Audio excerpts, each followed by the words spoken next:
वक्रतुंड महाकाय सूर्यकोटि समप्रभ निर्विघ्नं कुरु मे देव सर्वकार्येषु सर्वदा। वक्रतुंड महाकाय सूर्यकोटि समप्रभ निर्विघ्नं कुरु मे देव सर्वकार्येषु सर्वदा। राधे राधे, जय श्री कृष्णा। मैं सीमा सिंह आप सभी धर्म प्रेमियों को सादर प्रणाम करती हूँ। आज मैं आपको पौष मास के महात्म्य का अध्याय सुनाने जा रही हूँ। पौष मास 20 दिसंबर 2021 से लगने जा रहा है, अर्थात आज से लगने जा रहा है और यह 17 जनवरी 2022 को समाप्त होगा। इस माह में भगवान सूर्य नारायण की पूजा करने का महत्व बताया गया है। पौष मास में सूर्य उपासना का विशेष महत्व है। इस महीने में सूर्य की उपासना करनी चाहिए। इस महीने में सूर्य की उपासना भग नाम से करना चाहिए। भग नाम को ईश्वर का स्वरूप माना गया है। शास्त्रों में कहा गया है कि पौष मास में जो मनुष्य सूर्य नारायण भगवान की पूजा करता है उनके पूर्वजों को असीम शांति प्राप्त होती है। अर्थात अगर पौष मास में पूर्वजों के निमित्त पिंड दान किया जाता है तो उनकी तुरंत मुक्ति हो जाती है, उन्हें वैकुंठ का वास मिलता है। इस मास को खर मास या मल मास भी कहते हैं। इस मास में शुभ कार्य करना वर्जित होता है। इस मास को धनु मल मास के नाम से जाना जाता है। ज्योतिषियों के अनुसार इस मास में सूर्य की 1000 किरणें इंसान को ऊर्जा और स्वास्थ्य प्रदान करती है। शास्त्रों के अनुसार पौष मास के महीने में सूर्य देव की पूजा करने से शुभ फल प्राप्त होता है। जिन मनुष्यों की जन्म कुंडली में सूर्य अशुभ है या कमजोर है तो उन्हें पौष मास में सूर्य भगवान की पूजा करनी चाहिए। शास्त्रों के अनुसार पौष मास के रविवार का अत्यंत महत्व बताया गया है। पौष मास में सूर्य देव की उपासना जरूर करनी चाहिए। पौष मास के महीने में सूर्य देव की विधि विधान से जो मनुष्य पूजा करते हैं, व्रत करते हैं, उन्हें सभी सुख, समृद्धि और ऐश्वर्य की प्राप्ति होती है। उनके 10 दिशाओं में मान सम्मान बढ़ता है। सूर्य का कुंडली में अनुकूल होना बेहद जरूरी है। अगर किसी की जन्म कुंडली में सूर्य प्रतिकूल है तो उन्हें हर कार्य में अगर असफलता नजर आती है तो ऐसी परिस्थिति में उन्हें पौष मास के महीने में सूर्य देव का विशेष रूप से पूजन करना चाहिए। मार्गशीर्ष महीने के बाद में पौष का मास शुरू होता है और इस महीने में सर्दी अपने जोरों पर होती है। इस बार 20 दिसंबर 2021 सोमवार से पौष का महीना शुरू हो रहा है, जो कि 17 जनवरी 2022 को ही समाप्त होगा। इस मास में भगवान सूर्य नारायण की पूजा करनी चाहिए। हर महीना किसी न किसी देवता को समर्पित है। हर महीने में किसी न किसी देवता की पूजा करने का विशेष महत्व बताया गया है। उसी तरह से पौष मास में सूर्य नारायण भगवान की पूजा का विशेष महत्व बताया है।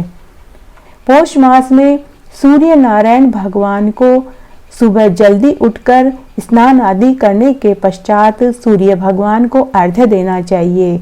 जिस समय सूर्य की लालिमा एकदम लाल होती है उसी समय सूर्य नारायण भगवान को अर्घ्य देना चाहिए।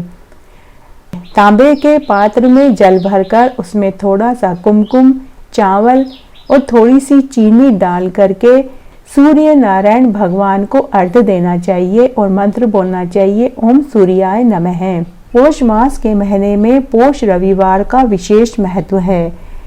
जिन मनुष्यों की जन्म कुंडली में सूर्य दोष है तो उन्हें पौष मास के रविवार का व्रत करना चाहिए।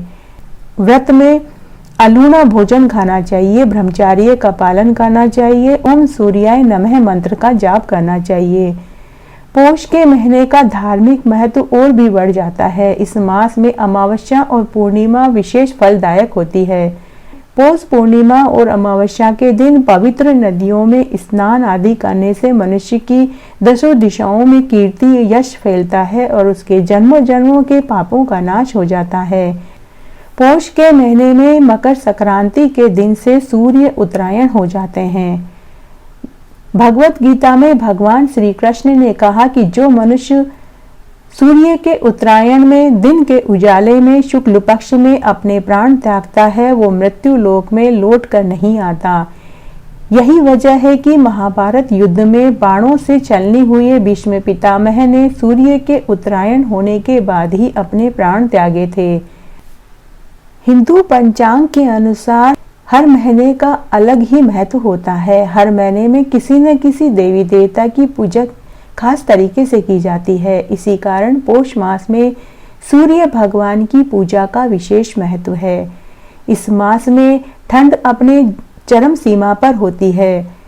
ठंड अधिक होने के कारण इस मास में त्वचा संबंधी अनेक रोग उत्पन्न हो जाते हैं। ऐसे में रोजाना सूर्य देव को जल देने से और सूर्य भगवान की उपासना करने से और सूर्य के सामने थोड़ी देर बैठने से त्वचा संबंधी रोग समाप्त हो जाते हैं। सूर्य की रोशनी से बैठने से मनुष्य को विटामिन डी की प्राप्ति होती है, आंखों की रोशनी बढ़ती है, त्वचा संबंधी रोग दूर हो जाते हैं, मनुष्य की हड्डियां मजबूत होती है। इसलिए मनुष्य को पौष मास में सुबह की सूर्य की किरणों में बैठना चाहिए और वहीं पर बैठकर ओम सूर्याय नमः मंत्र का जाप करना चाहिए। पौष मास में सूर्य रविवार का जो मनुष्य व्रत करते हैं उन्हें ओम घृणी सूर्याय नमः मंत्र का 108 बार जाप करना चाहिए। पौष मास में सूर्य नारायण भगवान की पूजा करने का विशेष महत्व है। सूर्य नारायण भगवान को जल से अर्घ्य देते समय किन बातों का ध्यान रखना चाहिए? मनुष्य को ब्रह्म मुहूर्त में उठकर स्नान आदि करने के पश्चात तांबे के पात्र में जल लेना चाहिए, जिसमें रोली, लाल पुष्प, अक्षत, थोड़ी सी उसमें चीनी डालें और अर्घ्य देते समय बोले ओम सूर्याय नमः या ओम घृणी सूर्याय नमः या फिर बोले ओम आदित्याय नमः। जो मनुष्य पौष मास में रविवार का व्रत करते हैं उन्हें व्रत में अलूना भोजन करना चाहिए। तेल नहीं खाना चाहिए, न तेल लगाना चाहिए। पौष मास में मनुष्य को मांस मदिरा का सेवन नहीं करना चाहिए। चीनी की बजाय गुड़ का सेवन करना चाहिए।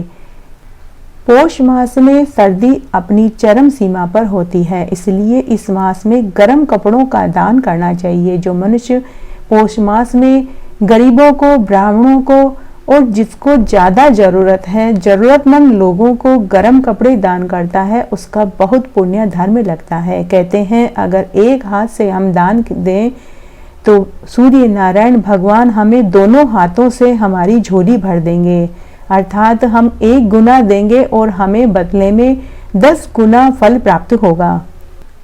पौष मास में सूर्य नारायण भगवान की उपासना बहुत फलदायी मानी जाती है। पौष मास में सर्दी अपनी चरम सीमा पर होती है, इसलिए इस मास में गर्म कपड़ों का दान बहुत पुण्य फलदायी होता है। पौष मास में तिल और तिल से बनी हुई चीजों का दान करने से मनुष्य के कई जन्मों के पाप धुल जाते हैं। पौष मास में तुलसी जी की पूजा का विशेष महत्व बताया गया है। पौष मास में सूर्य नारायण भगवान को अर्घ्य देने के साथ तुलसी जी के पौधे की भी पूजा करनी चाहिए। तुलसी जी को लाल चुंदड़ी ओढ़ानी चाहिए, क्योंकि सर्दी ज़्यादा होती है तो तुलसी माता को भी चुंदड़ी ओढ़ाकर हम उन्हें एक तरह से गर्म कपड़ों का दान कर रहे हैं। पौष मास में अर्धरात्रि में साधना करना विशेष फलदायी बताया गया है। कहते हैं जो मनुष्य पौष के महीने में अर्धरात्रि को पूजा करते हैं उनको उनकी पूजा का परिणाम शीघ्र मिलता है और कई गुना होकर वापस प्राप्त होता है। समस्त देवताओं के मुखिया भगवान सूर्य नारायण बताए गए हैं। समस्त देवताओं के मुखिया भगवान भास्कर अपने धाता स्वरूप से संपूर्ण जगत को धारण करने तथा सबको कर्म जगत में प्रेरित करने के लिए वंदनीय हैं। जगत की समस्त घटनाएं सूर्य देव के कारण ही होती है। एक ओर जहां भगवान सूर्य अपने कर्म सृष्टि सर्जना की लीला से प्रातः काल में जगत को संजीवनी प्रदान करके प्रफुल्लित करते हैं, वहीं दूसरी ओर मध्यकाल में स्वयं ही अपने महेश्वर स्वरूप में तमोगुणी लीला करते हैं। पौष मास में भगवान सूर्य को अर्घ्य देने और उपवास रखने का विशेष महत्व है। सूर्य नारायण भगवान की विशेष पूजा अर्चना करने से मनुष्य को उत्तम स्वास्थ्य की प्राप्ति होती है, साथ ही मान सम्मान में वृद्धि होती है, दसों दिशाओं में उसकी कीर्ति फैलती है। जो मनुष्य पौष मास में रोज सुबह सूर्य नारायण भगवान को जल्दी उठकर स्नान आदि करने के बाद तांबे के पात्र में जल लेकर अर्घ्य देते हैं और 108 बार ओम सूर्याय नमः या ओम घृणी सूर्याय नमः मंत्र का जाप करते हैं, उनकी सभी मनोकामनाएं भगवान सूर्य नारायण पूरी कर देते हैं। पौष मास में रोज सुबह सूर्य भगवान को अर्घ्य देने से घर परिवार समाज में मान सम्मान बढ़ता है। सूर्य देव को प्रसन्न करने का यही एकमात्र उपाय है। पौष मास में रोज सुबह जल्दी उठकर स्नान आदि करने के पश्चात सूर्यास्त के समय अर्घ्य देना चाहिए।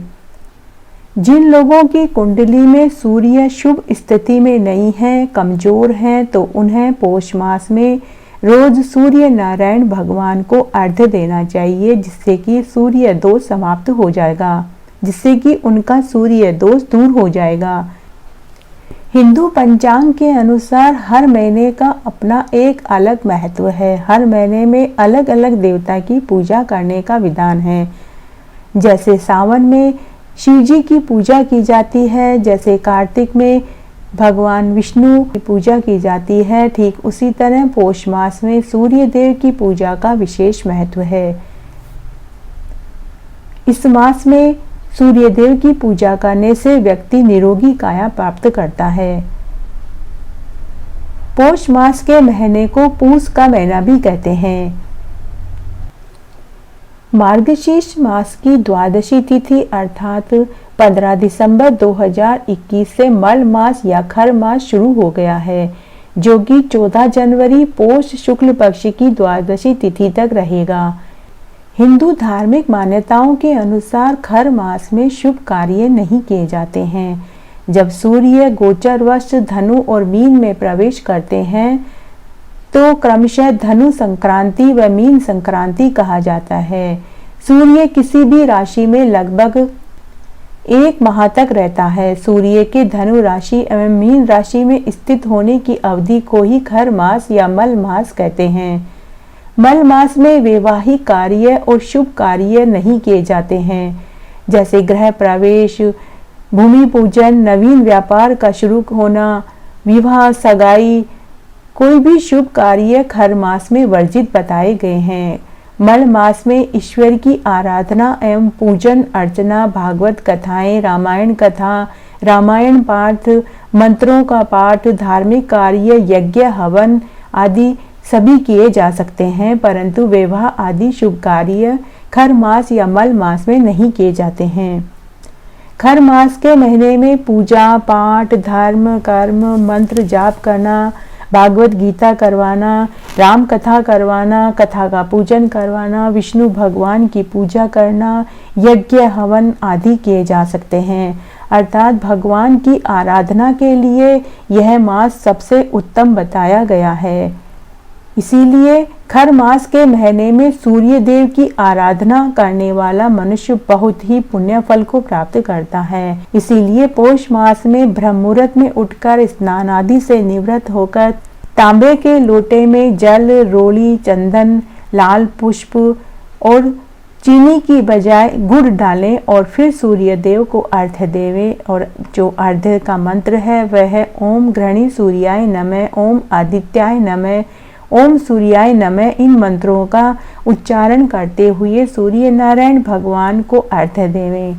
इस महात्म्य में आज आपको मैं पौष रविवार की एक कहानी सुनाने जा रही हूँ। एक साहूकार पति पत्नी थे। उनकी शादी को कई बरस हो गए, लेकिन उन्हें कोई औलाद सुख प्राप्त नहीं हुआ। एक बार साहूकार सुबह सुबह काम पर जा रहा था। सामने से एक किसान आता हुआ दिखाई दिया। वह किसान साहूकार को देखते ही वापस लौट गया और बोला कि आज तो अपशकुन हो गया है। जब साहूकार ने यह सुना तो उसे बड़ा दुख हुआ। वह उसी समय वापस घर आया और उसने किसान ने जो कहा वो बात उसने अपनी पत्नी को बताई। तब उसकी पत्नी ने कहा, आज हमारे आंगन में बहुत सारी चिड़िया आई। उनमें से एक चिड़िया ने कहा कि इस घर में तो कोई बच्चा ही नहीं है, तो दाना कहाँ से मिलेगा। ऐसा कहकर सभी चिड़ियाएं उड़ गई। जब साहूकार ने यह सुना तो उसे और भी दुख हुआ। उसी दिन वह सूरज भगवान की आराधना करने लगा। 12 वर्ष तक उसने कठोर तपस्या करी। साहूकार की तपस्या को देखकर राणा देव ने सूरज भगवान से कहा कि हे स्वामी, एक भक्त आपकी 12 वर्ष से तपस्या कर रहा है, आप उसे कोई मनवांछित फल दीजिए। तब सूरज नारायण भगवान को भी साहूकार के ऊपर दया आई। तब सूर्य नारायण भगवान प्रकट हुए और बोले कि अरे साहूकार, मैं तेरी तपस्या से प्रसन्न हुआ, तू कोई वर मांग। साहूकार ने कहा कि हे सूर्य नारायण भगवान, मेरे पास आपका दिया हुआ सब कुछ है, लेकिन मुझे कोई औलाद सुख नहीं मिला। हे सूर्य नारायण भगवान, आप मुझे कोई औलाद दीजिए। सूर्य नारायण भगवान ने कहा कि अरे साहूकार, तेरी किस्मत में बच्चे का सुख नहीं है, पर मैं तेरी तपस्या से अधिक प्रसन्न हुआ, इसलिए मैं तुझे एक कन्या होने का आशीर्वाद देता हूँ। जब तुम्हारी कन्या हंसेगी तो उसके मुंह से हीरे मोती बिखरेंगे।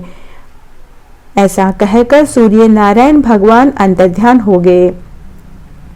साहूकार घर आया और घर आकर उसने अपनी पत्नी को सूर्य नारायण भगवान के वरदान वाली बात बताई। इस तरह फिर कई समय बीत गया।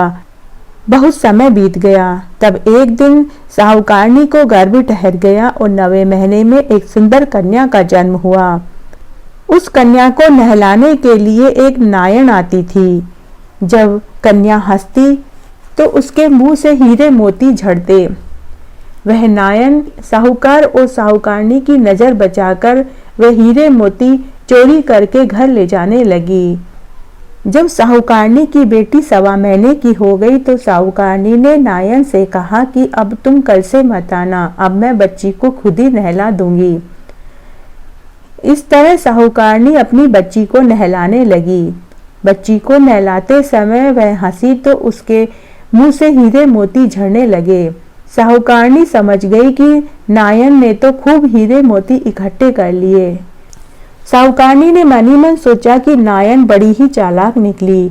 वह रोज हीरे मोती लेकर जाती थी, लेकिन उसने कभी बताया नहीं। इस तरह उनकी लड़की बड़ी हुई। तब माता पिता ने सोचा कि घर में तो बहुत धन है, इस धन का हम अकेले क्या करेंगे, इसलिए घर जमाई ढूंढ लेते हैं। तब उन्होंने एक गरीब लड़के से अपनी लड़की का विवाह कर दिया और उसे घर जमाई बना लिया। माँ अब दिन उगते ही बेटी को उठाने जाती तो उसका मुंह देखती तो लड़की हंसती, तो उसके मुंह से हीरे मोती झड़ते जो माँ झोली में भर कर ले जाती। एक दिन उसका पति अपनी पत्नी से बोला कि सुबह सुबह तुम्हारी माँ का हमारे बीच में आने का क्या काम है। तो लड़की बोली कि मेरी माँ का नियम है कि सुबह होते ही वह मेरा मुंह देखती है।